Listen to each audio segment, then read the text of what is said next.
que você faria se descobrisse que o seu avô, esse homem que todo mundo chamava de pilar da família, de exemplo de vida, de homem de bem, não era o herói que todos diziam? Que por trás das missas de domingo, dos almoços fartos, da voz grossa que mandava silêncio na mesa quando a televisão atrapalhava a reza, havia uma noite escura, há mais de 60 anos, que ele nunca contou para ninguém, e que a única pessoa que sabia, a única que estava acordada naquela noite e viu o que aconteceu, foi a mulher que dormiu do lado dele por toda uma vida e levou esse segredo para o túmulo, guardado no fundo falso de um baú de cedro. Eu sou Lúcio Mendes. Eu não resolvo crimes. Eu ouço o que as famílias nunca conseguiram dizer. Bem-vindos ao Detetive de Memórias. Era uma terça-feira de outubro. Uma dessas tardes que o céu do interior de Minas fica cor de chumbo, pesado, como se a natureza soubesse quando é hora de parar tudo e guardar silêncio. As folhas da mangueira no quintal ficaram quietas. Até o cachorro parou de latir. Dona Eulália tinha 87 anos quando fechou os olhos pela última vez. Morreu em casa no quarto dela, com o cheiro de alfazema no travesseiro e a janela entreaberta para o quintal. Exatamente como ela pedia para deixar. Ela sempre dizia, quero sentir o ar entrar. Depois do velório, depois do café servido na copa naquelas xícaras de porcelana que ninguém usa no dia a dia, depois dos abraços longos demais e do choro que vai secando aos poucos com o cansaço do luto, a família ficou ali, sentada, sem saber muito bem o que fazer com o silêncio que ela tinha deixado. 3 filhos, 7 netos, alguns maridos e algumas esposas que entraram naquela família por amor e nunca mais saíram. Todos reunidos em volta de uma mesa cheia de comida que ninguém estava com vontade de comer, cercados por um silêncio que Dona Eulália levou uma vida inteira para construir. E ali, no canto do quarto dela, como tinha estado por décadas, discreto e imponente ao mesmo tempo, estava o baú, um baú de cedro escuro, com ferragens envelhecidas e um cheiro de tempo que a gente sente antes de chegar perto. Ninguém nunca tinha chave, ou melhor, ninguém nunca tinha tido coragem de pedir. O neto mais novo se chamava Rafael, de 23 anos. Aquele tipo de rapaz que faz as perguntas que os adultos evitam. Curioso desde criança, do jeito que incomoda um pouco na infância e que a família aprende a respeitar quando ele cresce. Foi ele que encontrou a chave. Estava amarrada com um barbante fino embaixo da gaveta da cômoda da avó, um lugar simples, quase óbvio. Como se Dona Eulália estivesse esperando que alguém, em algum momento, tivesse curiosidade suficiente para procurar. A madeira do baú tinha inchado com os anos. Rafael precisou forçar um pouco, ajoelhado no chão do quarto, os joelhos na beirada do tapete desbotado. E o som que aquela tampa fez ao ceder, ao se abrir pela primeira vez em quantos anos, ninguém sabia. É o tipo de coisa que quem estava naquela sala nunca esqueceu. Um rangido longo. Dade profundo, como se o próprio tempo estivesse soltando o ar que tinha prendido lá dentro por décadas. No começo, o que apareceu era o esperado. Um terço de madrepérola, as contas ainda brilhando apesar dos anos. Umas fotografias em preto e branco, com aquelas bordas dentadas que as fotos antigas têm, o tipo que a gente punha no álbum com cantoneiras e que durava mais do que as relações que retratava. Um lenço bordado com as iniciais SC. Uma fita de cabelo cor-de-rosa que já tinha perdido quase toda a cor, mas que ainda guardava alguma coisa da forma. Lembranças de moça, como Dona Eulália sempre dizia quando perguntavam. Foi quando Rafael retirou o forro de veludo do fundo do baú. Um veludo velho, cor de vinho, que se desfazia nas pontas com o toque, e a mão dele bateu em algo rígido. De algo que não devia estar ali, que não fazia parte da estrutura original do móvel. Um compartimento falso, feito à mão, com uma precisão que traía cuidado e paciência. Alguém construiu aquilo para durar, para guardar algo que não podia ser encontrado por acidente, mas que também não podia ser perdido para sempre. Dentro do compartimento, dobrada 3 vezes com uma delicadeza quase religiosa, estava uma carta. O envelope era de papel grosso, amarelado, daquele tipo que as papelarias de cidade pequena vendiam nos anos 60. Sem selo, sem endereço, sem carimbo do correio, uma carta que nunca foi postada. Na frente do envelope, escrito à mão com tinta que o tempo tinha desbotado para um marrom quase dourado, havia apenas um nome, *Antônio. Nenhum sobrenome, nenhuma cidade, nenhuma explicação. Só Antônio. Geraldo, o filho mais velho de Dona Eulália, um homem de 62 anos que tinha visto muita coisa na vida, pegou o envelope com cuidado, como quem segura algo frágil, e ficou quieto de um jeito diferente. Não era o silêncio do luto que eles tinham passado o dia todo carregando. Era o silêncio de quem tenta se lembrar de algo que nunca soube direito o que era. Antônio quem? Ele perguntou, baixinho. Ninguém respondeu, porque ninguém sabia. E é exatamente aí que começa o nosso caso. Porque quando uma família inteira, filhos, netos, genros, noras, todos que viveram ao redor de uma mulher por décadas, não sabe quem é o Antônio que ela guardou no compartimento mais secreto da sua vida por 60 anos. De alguma coisa muito importante ficou sem ser dita. Vamos descobrir juntos o que foi. Para entender aquela carta, a gente precisa voltar. Voltar muito, voltar até o interior de Minas Gerais, em 1964. Naquela época, o Brasil era outro país. Ou melhor, eram vários países dentro de um. A cidade grande vivia uma coisa, e a fazenda vivia outra completamente diferente. Enquanto nas capitais o mundo estava mudando rápido demais, no interior o tempo andava no compasso da colheita, do gado, do sino da igreja. Naquele mundo, o que os vizinhos falavam valia mais do que o coração sentia. A honra da família era um bem real, concreto, tratado com o mesmo cuidado que terra ou gado.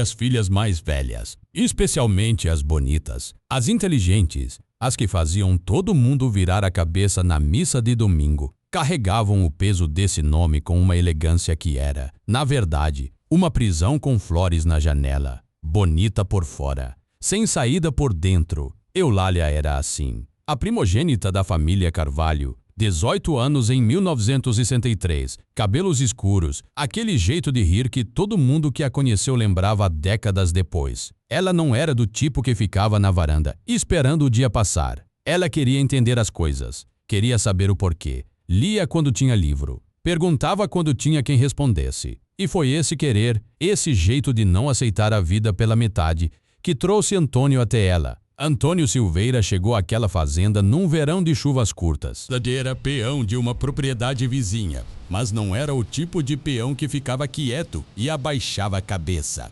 Lia quando encontrava livro. Perguntava quando havia resposta. Tinha uma inteligência que não combinava com a posição que o mundo tinha colocado ele. E olhava para Eulália de um jeito que o pai dela não demorou a perceber, mas Eulália já tinha percebido primeiro. Eles se encontravam às escondidas, conversas na cerca do pasto, aproveitando os momentos em que os olhos dos mais velhos estavam ocupados com outra coisa, bilhetes dobrados dentro de livros emprestados com uma desculpa qualquer. Em 1963, depois de meses assim, Antônio foi falar com o pai de Eulália, pediu a mão dela, com respeito, com seriedade, da forma correta que se fazia naquela época. O pai ouviu, agradeceu pela honestidade e disse que ia pensar. Você se lembra de como as cartas demoravam a chegar? A gente escrevia um pedaço do coração no papel, colocava no envelope, levava até o correio da cidade e então esperava. Às vezes semanas, às vezes meses. E todo aquele tempo entre o envio e a chegada era cheio de esperança ou de medo. Às vezes os dois ao mesmo tempo, misturados de um jeito que a gente não conseguia separar. Eulália escreveu aquela carta com essa mistura toda dentro do peito. E nunca a enviou, ficou com ela. Guardou no único lugar que era completamente seu dentro daquela casa, daquele casamento que não escolheu, daquela vida que outros desenharam por ela. No fundo falso do baú de cedro.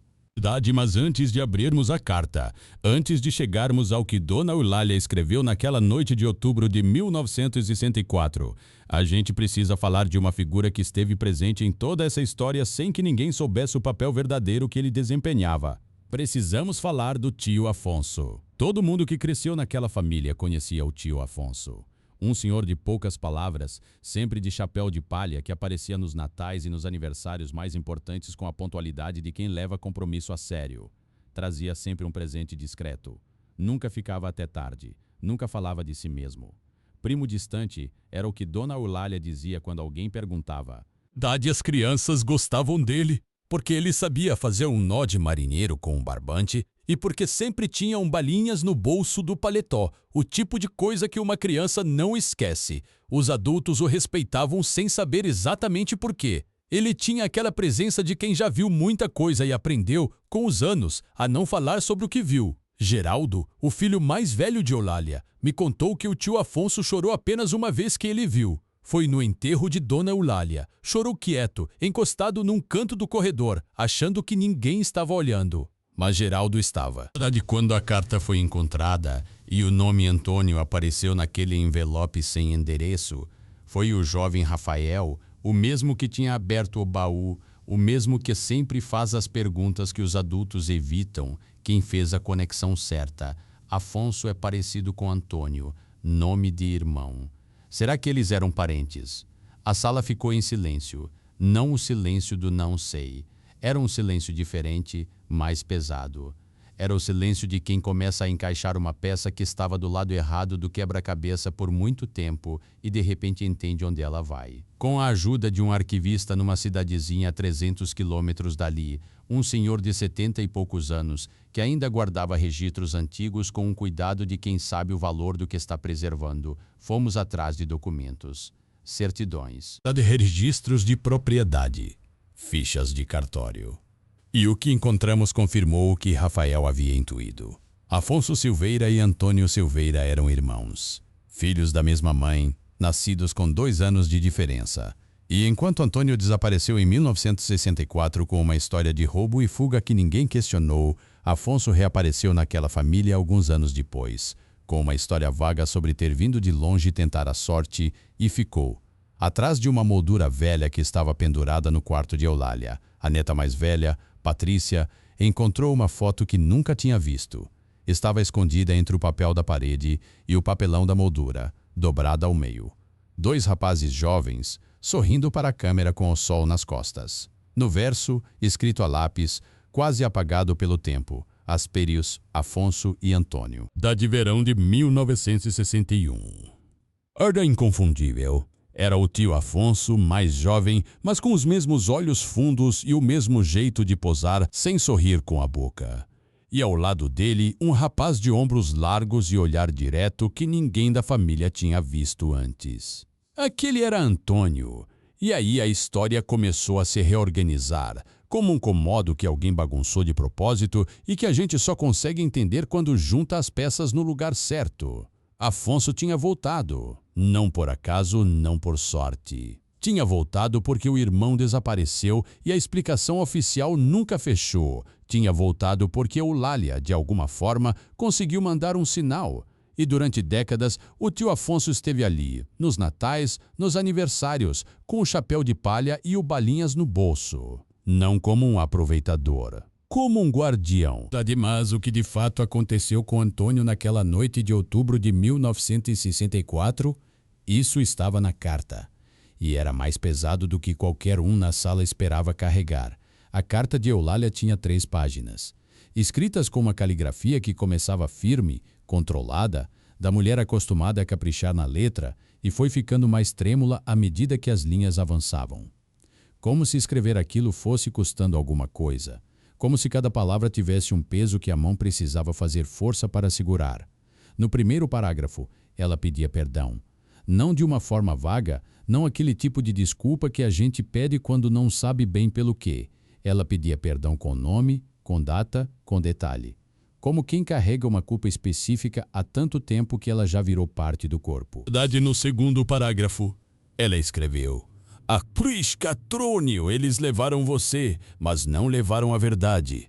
Eu sei que você não fugiu. Eu vi o que meu pai fez naquela noite no curral." Leia essa frase de novo, devagar.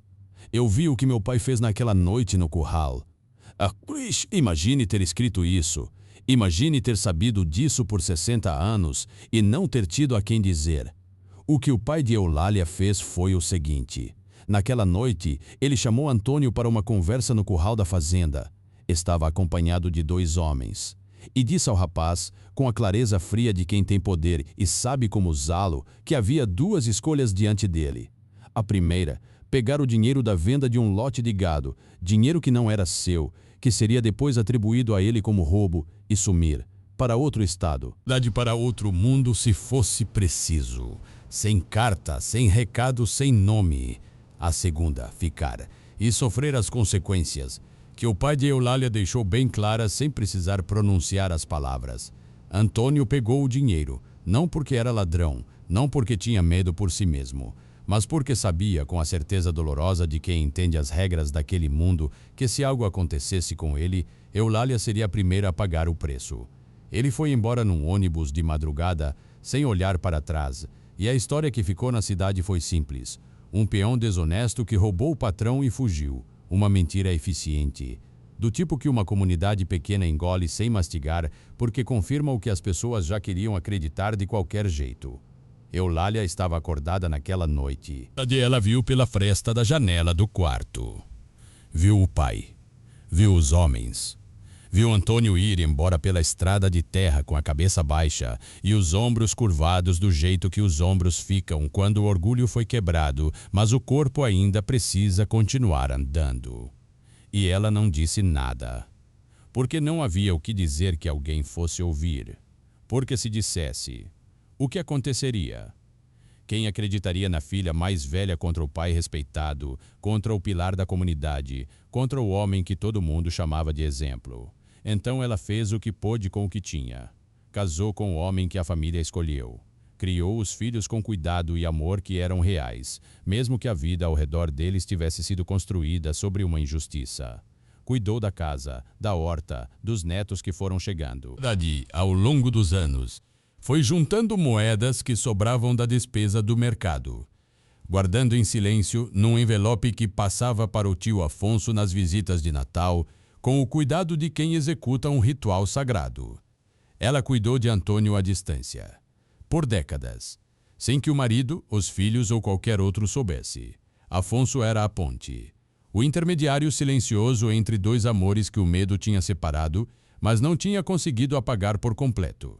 A última remessa que Eulália enviou foi em 2019. Antônio morreu em 2021, num quarto de pensão no norte do país, com 84 anos, sozinho de família, mas não abandonado, com cartas de Eulália guardadas numa caixa de sapato embaixo da cama.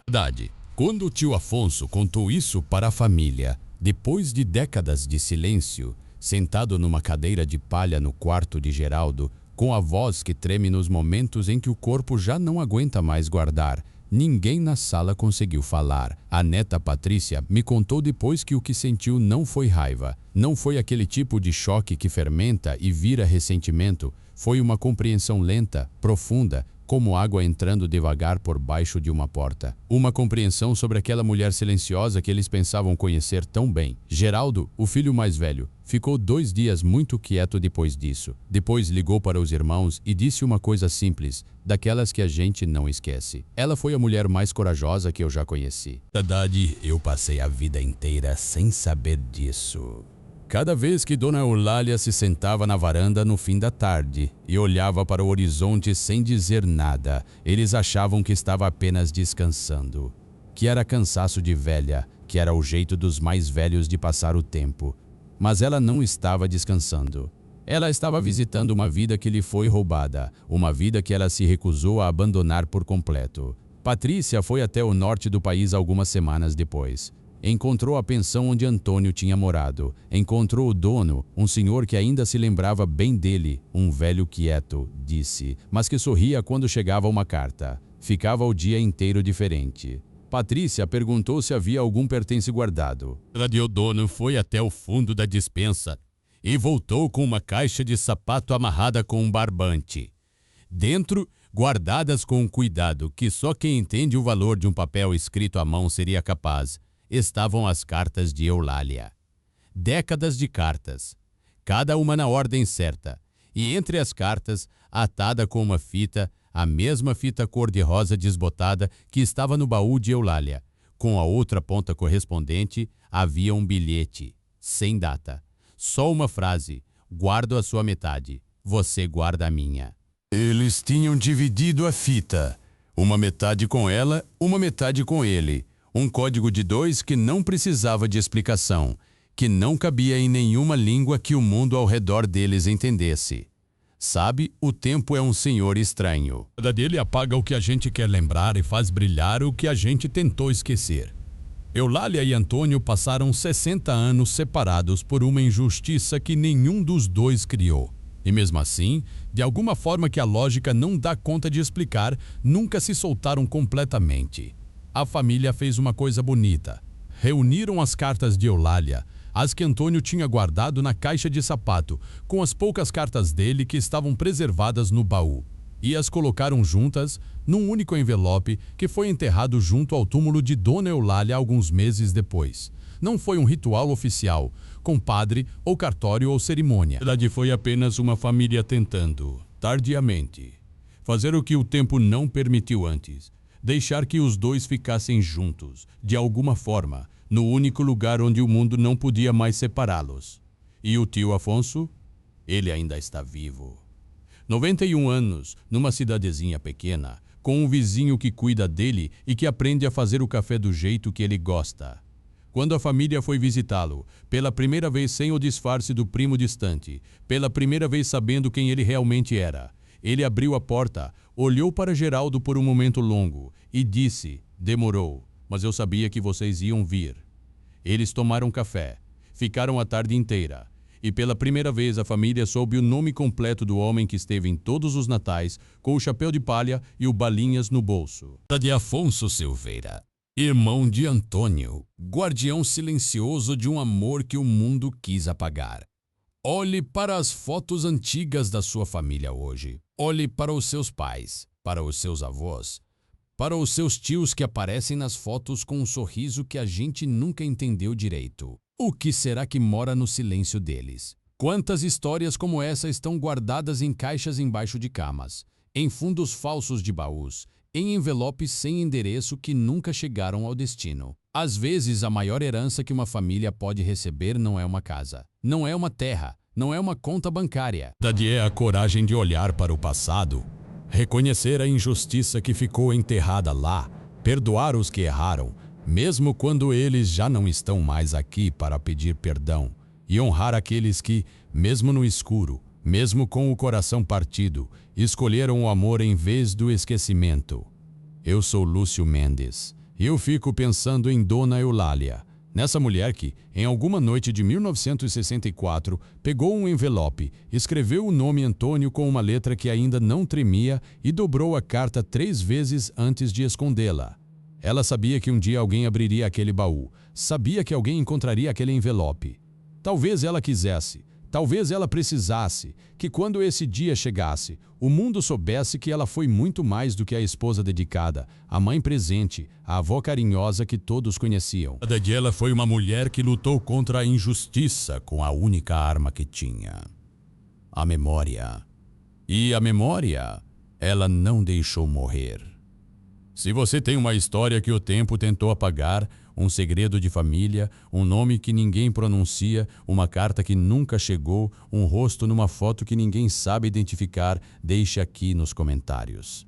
Não precisa ser a história toda. Pode ser só a primeira frase. A gente continua juntos. Esse é o trabalho do detetive de memórias. Até o próximo caso.